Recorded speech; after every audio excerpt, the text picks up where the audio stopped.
क्या आप बद्रीनाथ की कहानी जानते हैं? यह वो जगह है जहाँ शिव और पार्वती रहते थे। यह उनका घर था। एक दिन नारायण यानी विष्णु के पास नारद जी गए और बोले, आप मानवता के लिए एक खराब मिसाल हैं। आप हर समय शेषनाग के ऊपर लेटे रहते हैं। आपकी पत्नी लक्ष्मी जी हमेशा आपकी सेवा में लगी रहती हैं और आपको लाड प्यार करती रहती हैं। इस जगत के अन्य प्राणियों के लिए आप अच्छी मिसाल नहीं बन पा रहे हैं। आपको सृष्टि के सभी जीवों के लिए कुछ अर्थपूर्ण कार्य करना चाहिए।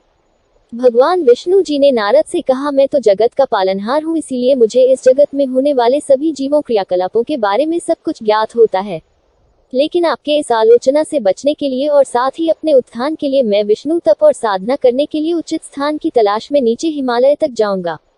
नीचे जाने पर वहां उन्हें बद्रीनाथ मिला, जहां एक अच्छा सा छोटा सा घर था। वहां सब कुछ वैसा ही था जैसा उन्होंने सोचा था। उन्हें साधना के लिए यह सबसे आदर्श जगह लगा। भगवान विष्णु उस घर के अंदर गए।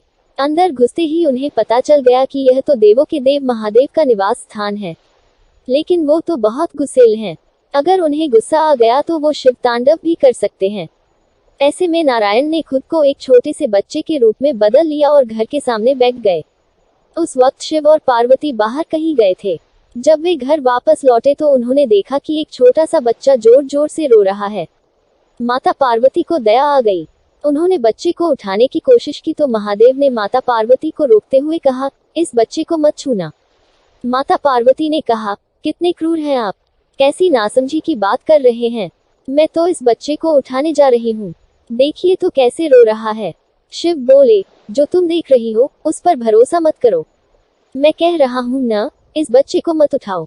बच्चे के लिए माता पार्वती की स्त्री सुलभ मनोभावना ने उन्हें भगवान शिव की बातों को नहीं मानने दिया। उन्होंने कहा, आप कुछ भी कहें, मुझे कोई फर्क नहीं पड़ता। मेरे अंदर की माँ इस बच्चे को इस तरह रोते नहीं देख सकती। मैं तो इस बच्चे को जरूर उठाऊंगी। और यह कहकर उन्होंने बच्चे को उठाकर अपनी गोद में ले लिया। बच्चा पार्वती की गोद में आराम से था और वह बालक महादेव की तरफ बहुत ही खुश होकर देख रहा था।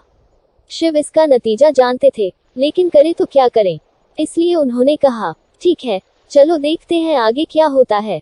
पार्वती ने बच्चे को खिला पिलाकर चुप कराया और वही घर पर छोकर खुद शिव के साथ गर्म पानी से स्नान करने के लिए बाहर चली गई। वहां पर गर्म पानी के कुंड हैं, उसी कुंड में स्नान के लिए शिव पार्वती चले गए। लौटकर आए तो देखा कि घर अंदर से बंद था। शिव तो जानते ही थे कि अब खेल शुरू हो गया है। माता पार्वती हैरान थी कि आखिर दरवाजा किसने बंद किया। महादेव बोले, मैंने बोला था न कि इस बच्चे को मत उठाना, तुम फिर भी उस बच्चे को घर के अंदर ले लाई और अब उसने अंदर से दरवाजा बंद कर लिया है। पार्वती ने कहा, अब हम क्या करें? शिव के पास दो विकल्प थे। पहला, जो भी उनके सामने है उसे भस्म कर दें, और दूसरा, वे वह जगह छोड़कर कहीं और चले जाएं। उन्होंने कहा, चलो कहीं और ही चलते हैं, क्योंकि यह तो तुम्हारा प्यारा बच्चा है, इसलिए मैं इसे छू भी नहीं सकता हूँ। मैं अब कुछ नहीं कर सकता, चलो कहीं और चलते हैं। इस तरह भगवान विष्णु ने शिव और पार्वती को अवैध तरीके से उनके ही घर से निष्कासित कर दिया। वे दूसरी जगह तलाशने के लिए निकल पड़े। आखिर में वह केदारनाथ में बस गए और इस तरह शिव ने अपना खुद का घर बद्रीनाथ को खो दिया। दरअसल बद्रीनाथ और केदारनाथ के बीच, एक चोटी से दूसरी चोटी के बीच सिर्फ 10 किलोमीटर की दूरी है। अब आप पूछ सकते हैं कि क्या महादेव इस बात को जानते थे? तो वो बिल्कुल जानते थे और उन्होंने माता पार्वती को इस बात का एहसास भी करा दिया था। लेकिन कभी कभी आप कई सारी बातों को जानते हुए भी विधि के विधान को टाल नहीं सकते हैं। दोस्तों, क्या आप बद्रीनाथ और केदारनाथ के विषय में यह बात जानते थे? अगर इस वीडियो से कुछ जानकारी प्राप्त हुआ हो तो वीडियो को लाइक करें और चैनल को सब्सक्राइब करें। धन्यवाद दोस्तों।